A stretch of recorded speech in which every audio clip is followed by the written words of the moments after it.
Shalom, Horas, Amang, dan Inang. Firman Tuhan yang menyapa kita saat ini berkata dari kesaksian 1 Raja-Raja 3 ayat 9, demikian bunyinya. Maka berikanlah kepada hambamu ini hati yang paham, menimbang perkara untuk menghakimi umatmu, dengan dapat membedakan antara yang baik dan yang jahat.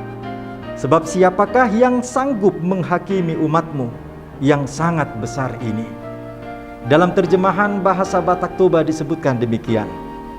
Dibaheni lehon matu naposomon roha napatas laho manguhum bang somi asa huboto manirang nadenggan sian naroa aitung isema natuk manguhum bang som namar muliaon. Demikianlah bunyi firman Tuhan.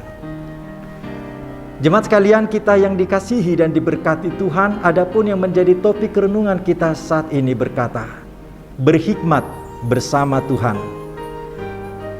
Kata hikmat tentu ini menjadi sebuah permohonan yang selalu dipinta dalam pergumulan seorang Salomo yang saat itu memimpin sebagai raja setelah menggantikan ayahnya yang bernama Daud.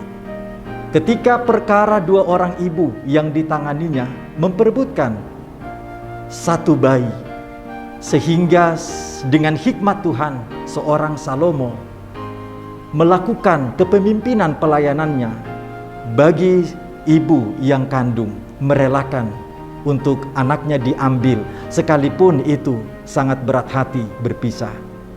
Namun dengan hikmat Tuhanlah justru seorang Salomo melihat kenyataan yang terjadi pada waktu itu, bahwa dengan hikmat Tuhan dia bisa menimbang perkara yang besar.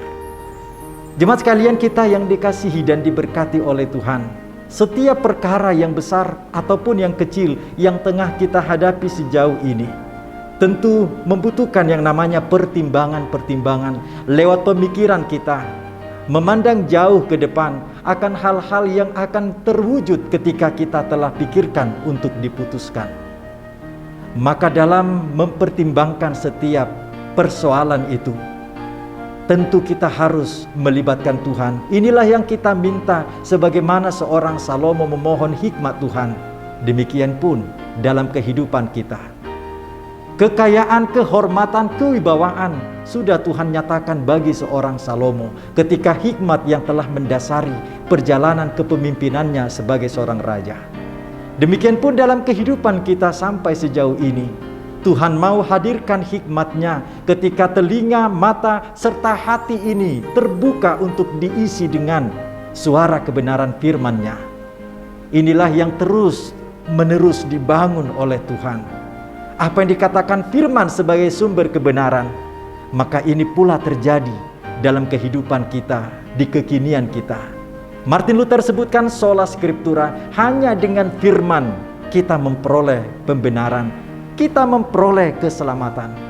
Demikian pun dalam keadaan sejauh ini, Tuhan menyatakan hanya karena meminta hikmat dari Tuhan lewat firman-Nya, maka kebahagiaan akan kita temukan.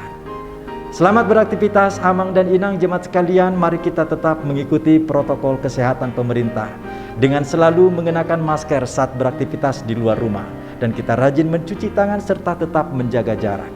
Selanjutnya kita bermohon belas kasih Tuhan agar Tuhan pulihkan keadaan kita.